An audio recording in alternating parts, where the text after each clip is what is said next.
When God had rested for a while, he got down to making the most beautiful garden.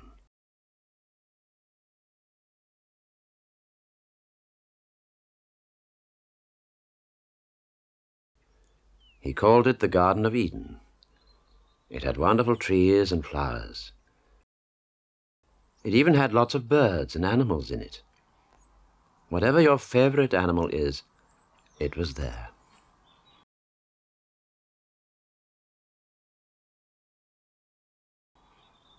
God put the man he had made into the garden. The man rubbed his eyes and looked all round. God said to him, "Now listen, Adam." That was the man's name. "You can eat the fruit, climb the trees, paddle in the rivers, and jump over the bushes. And there's one thing you must never do. You must never eat the apples from the big tree in the middle of the garden, because that tree tells you what is good and what is bad." Adam said, "What's bad?" "Well, never mind," said God. "You go and have a nice time and forget all about that tree." God peeped out of the sky quite often to see how Adam was getting on, and soon he realized Adam was lonely. God thought, he hasn't got any friends, no one to talk to. He'll become unhappy soon.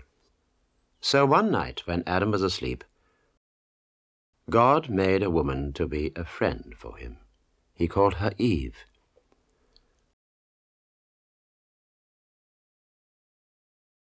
Adam and Eve got on very well together. They used to play with the animals and eat lots of fruit from all the trees, except one, the forbidden tree.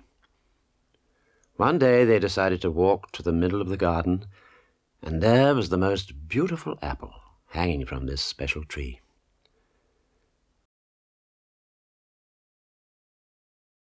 There was also a big nasty snake in the tree, who said, "Hey, why don't you two eat that apple? It's the nicest, biggest, juiciest apple I ever saw." Adam looked worried. "We're not allowed to. God said so." "Oh, don't worry about that," said the horrible snake. "Have a bite. Go on, have a bite." Adam looked at Eve, and Eve looked at Adam, and the apple looked lovely. Eve tasted the apple. "Go on, try it," she said.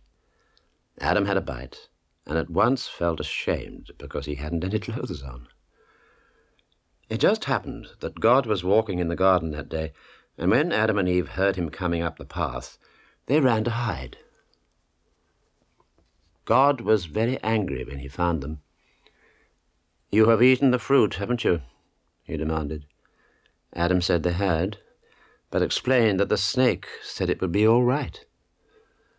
God told the snake that he was going to be the nastiest animal in the world, and he told Adam and Eve that now they would know everything about good and bad, for what good it would do them, and he turned them out of the Garden of Eden and said they must look after themselves.